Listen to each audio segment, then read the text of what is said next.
discussing like the smell tests, and do you think that's a viable way to figure out if something's contaminated? I would think that a smell test would probably be the least effective way to look for something, chemical contaminant in something. Having been out on the oil rigs and trained in commercial diving, if you're out on the rigs and there are chemical releases, you're using chemical sensors to look for releases of things like hydrogen sulfide. If you smell hydrogen sulfide gas at a certain level, it kills your ability to detect it again.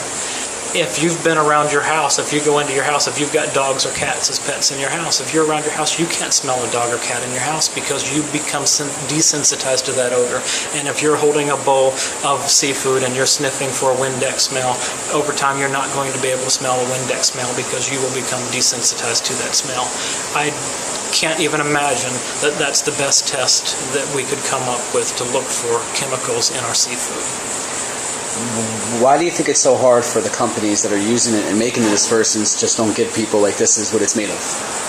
I think that it goes into being proprietary information. I don't want you to be able to make my dispersant.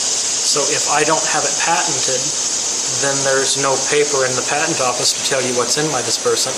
And if I don't tell you, then there's no way for you to find out.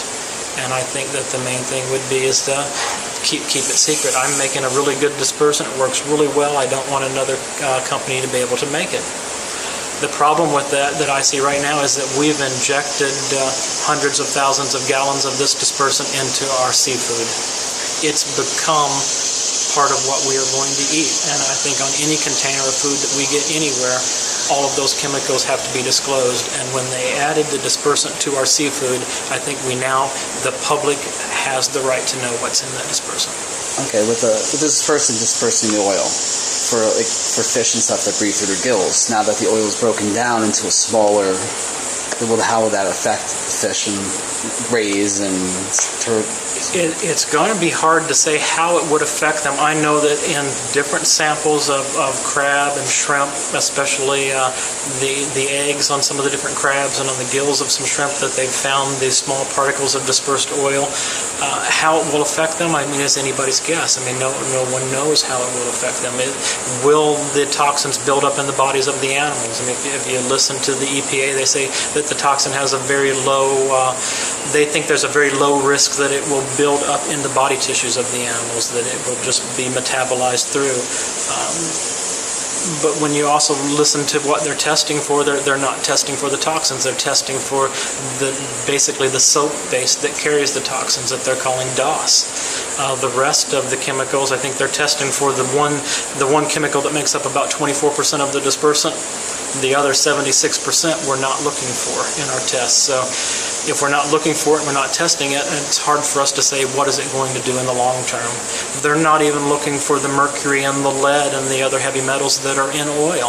So we've dispersed millions of gallons of oil into the Gulf, and there's no one looking to see if that's building up in the tissues of animals. And we already know that lead and mercury build up in the tissues of animals. So if we don't look, we're not going to find it. So I think we're going to have to change the way that we're testing and change what we're looking for in order to be able to protect the public. Can you tell me your name again and what is your scientific background? Are you a biologist or? I'm not. My name again is Victor Spencer. I'm not a biologist. I worked for years with a large aluminum corporation, Martin Marietta Industry, in Comalco up in Indiana and Kentucky. I was an industrial firefighter and a hazardous materials technician. I came down to Florida and I went to Louisiana and trained as a commercial diver. So my background as far as with chemicals has been in cleaning up spills and putting out fires in a large corporation. And I've got quite a bit. I have 9.5 years experience as a hazardous materials technician, and as I worked as a hazardous materials technician, there's no way that they would have ever sent me to that beach to clean up those chemicals without making me wear protective gear. Thank you.